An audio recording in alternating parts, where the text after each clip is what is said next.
In tonight's Political Insider, Hillary Clinton's contradictory relationship with Citizens United.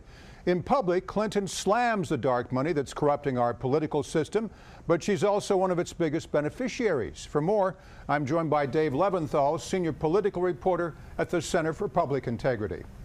Dave, before we get to Clinton, give us a refresher course. What is Citizens United, and how did it impact politics in the United States?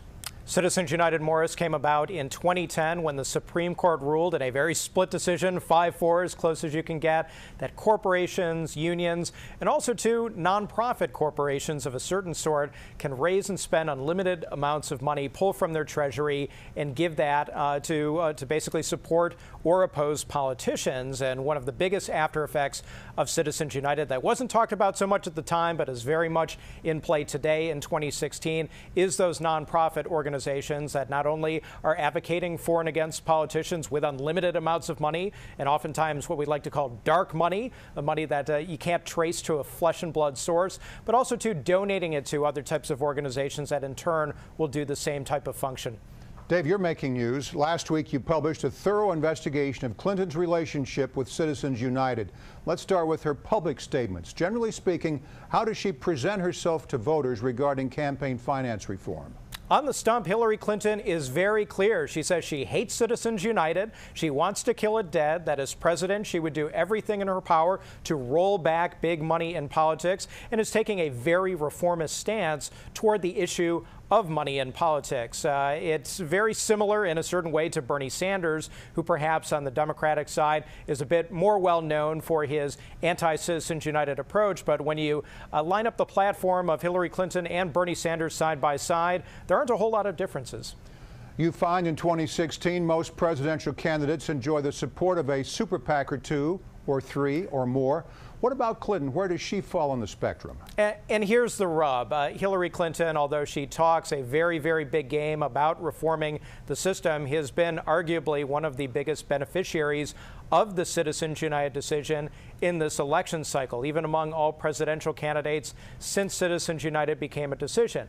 And here's how. She has a constellation of organizations, including 4 core super PACs, that are supporting her to the tune of tens upon tens of millions of dollars. We soon expect that'll crack the 9-figure amount. And this is real money that's supporting her in significant ways, not only going and pointing toward the general election when she'll be running against a Republican, but also to the tune of millions of dollars in the Democratic primary against Bernie Sanders. So this is something that Bernie Sanders folks in particular are almost apoplectic about, saying, well, look, Hillary Clinton, she's saying all these great things about Citizens United and big money in politics, but many of them will go so far as to say that she is a hypocrite on this issue, and certainly a lot of Republicans will also tag her with that hypocrite label as well. All right, so the critics call her hypocritical. How does she justify this contradictory relationship with Citizens United?